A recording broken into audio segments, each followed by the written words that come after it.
the Palace Theater Mural Project. Hello, my name is Jeff Preston. I'm the designer and the artist behind this project.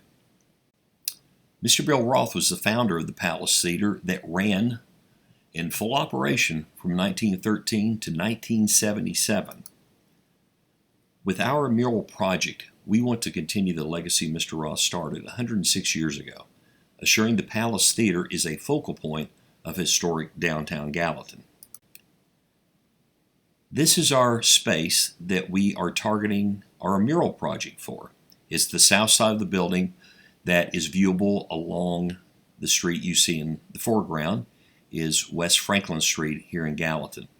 As you can see, there are two existing murals on the left and the right, and that serves as a beautiful framework for the location of our mural and helps draw the eye in, which we'll explain shortly. The building itself, it's a massive wall, and right off the bat there are several design challenges that we have to overcome. Right off the bat, the eyesores that are the doors, another freight door, the electrical outlet, and the door that actually goes into the theater. This is pretty much something that we can overcome fairly simply by just painting these doors and the electrical outlets the same color as the existing brick. That will help camouflage those items and do it quite successfully. The other problem is, where do we place a mural on this wall? To do the entire wall would be a massive undertaking and not cost effective whatsoever. So when you have a space this big, you almost want to think of a large wall in your home, and you're going to hang a picture or several. Where do you hang them, and in what order, how far from each other, etc. Now, if we put a mural or items that we would like to put up on the far left, on the cinder block section of the back of the building, that could be done. However, what that does is throw the entire visual balance off and actually makes the remaining wall of the building look even more empty. Now, we could go center, and that is fairly decent as far as placement. The problem is we still have a massive amount of negative space on the left and the right, and this serves almost as a bullseye type design that just draws you to that one area of the building. And the one thing you do when you design a mural is take into account not just the building itself, but the surrounding items around that. You want everything to tie in as a whole. Now, we could do another placement to the right, but it's the same problem with placing our image on the left earlier. We still have a massive amount of negative space, and visually it's just off balance, so that doesn't work. Well, so what's the next step? Well, we can utilize perspective and vanishing points that are actually already created by our existing buildings with the murals. If we take an imaginary line from the top of both buildings, and at the bottom we create our perspective lines that take it all the way back to our vanishing point as they meet right there, right above that truck that those, pardon the eyesores there, they are just in the way. But that's our placement, and ideally where we put our image. So our location, and now we have our blank canvas. I've painted the doors, as you can see. Now, when I created this, I had yet to find out we actually could paint the electrical outlets, so please excuse that. That was this PowerPoint presentation was created before I got that information. Now, you could probably see the difference in textures we're working with here. All the cinder block to the left, the uneven, cracked brick to the right. That is somewhat of a problem. If you were going to paint directly on this brick, it would be problematic to do any kind of detail work on that, and we'll address that. The next step is something we wanted to really incorporate was the history of the palace in some way, with a 106 year to draw from. what item or visuals do we want to put up on the wall? Right off the bat, we go to the history, and the most successful movie that was ever shown at the Palace was in 1939 in the movie Jesse James. It was the biggest box office that the Palace ever had. I believe there were 5 showings a day, and Mr. Roth filled the theater each time. It was a massive success at the box office here in town. Luckily, we have a wonderful picture from one of the night's openings, and it was done, obviously 1939, it was in black and white. I've colorized the picture and utilized this as our main image. Now, to give you some scale, that's probably about 24 feet to the top of the palace sign. Our goal here is to make all the figures in front of the theater life-size, and there's a reason behind that. We still have the same problem we had before, is the negative space on the left and the right. What do we do? Or what can we put up there? To just put arbitrary images, it looks like we're just hanging pictures, and it doesn't create any kind of visual flow to what we're trying to accomplish. What do? We go to the inside of the theater and look at these items that have been utilized for years inside the palace, the big diamond shapes on the walls. It's an extremely effective design solution, and the diagonals that are created with those diamonds create the strongest visual design element you could possibly have. So we take the same inside elements and move them outside. There we go. Now our space is filled quite nicely. The diagonals keep your eye moving along the wall. It doesn't just stop. Your eye keeps traveling, and that's what we want it to do. Now, if you notice, there are some Hollywood characters on the diamonds. This was something discussed quite a bit on who do we put on those. Everybody's going to have a favorite, and choosing just 3 is problematic. To get everybody to, on various committees, to agree who goes where, it could conceivably go on forever. Luckily, in research, I found a direct quote from Mr. Roth himself, and he said, Will Rogers, Shirley Temple, Rudolph Valentino, those were the good old days. There's our solution. Case closed. Those are the people we put their portraits on the diamonds and create that atmosphere of old-time Hollywood and the Palace Theater in 1939.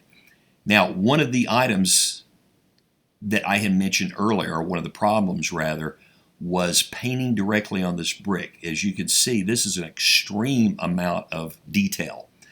Could that possibly be painted on the brick directly? It could.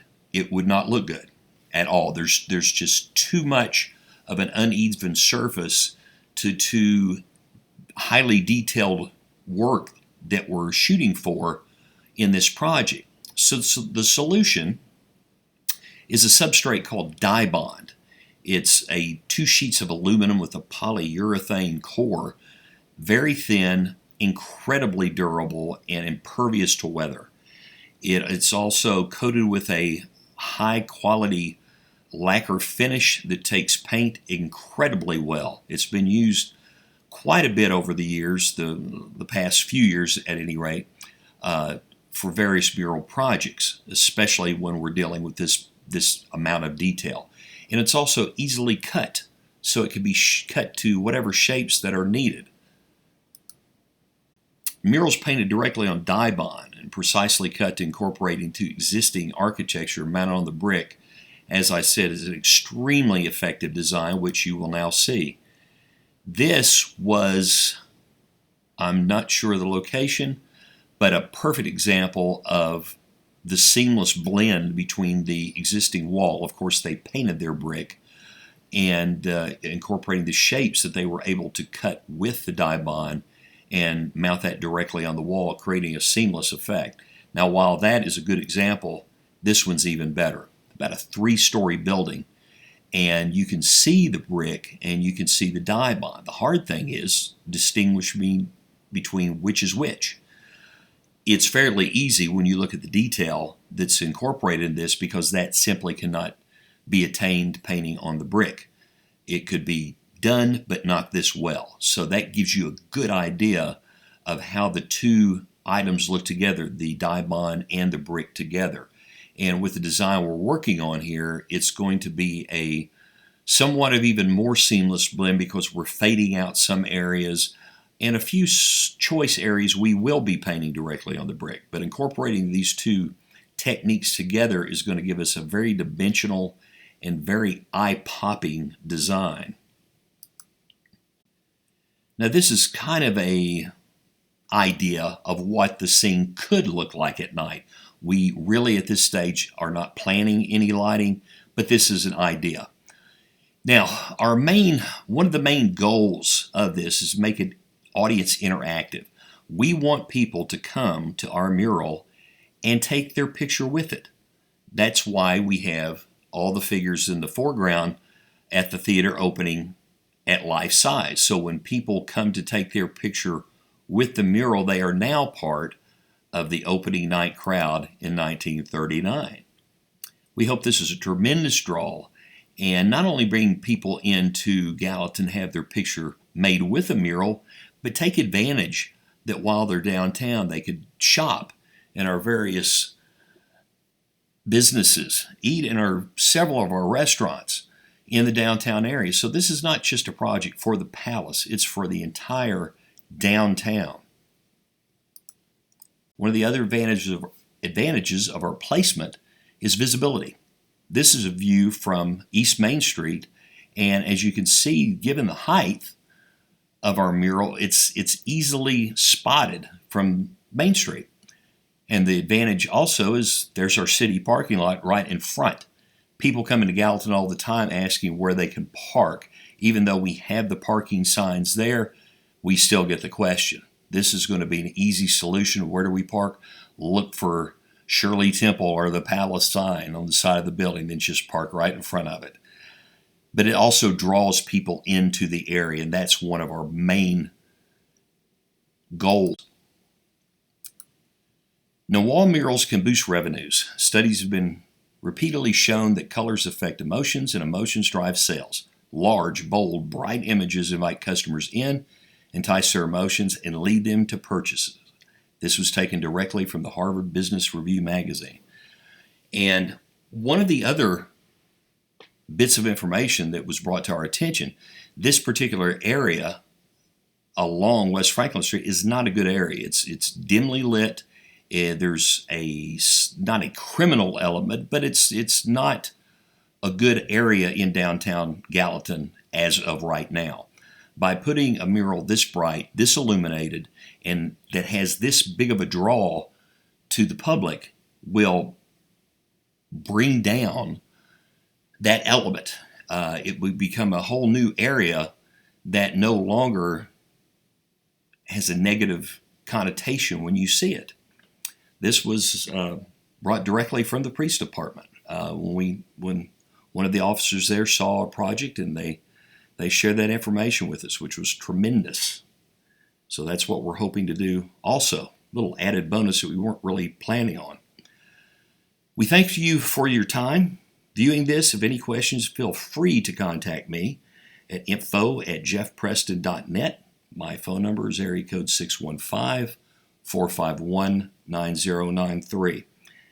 We are a 501(c) tax-exempt business, and all donations or underwriting is totally tax-deductible, and we are seeking that out currently. So thank you for your time and consideration, and let's hope we can get this project off the ground.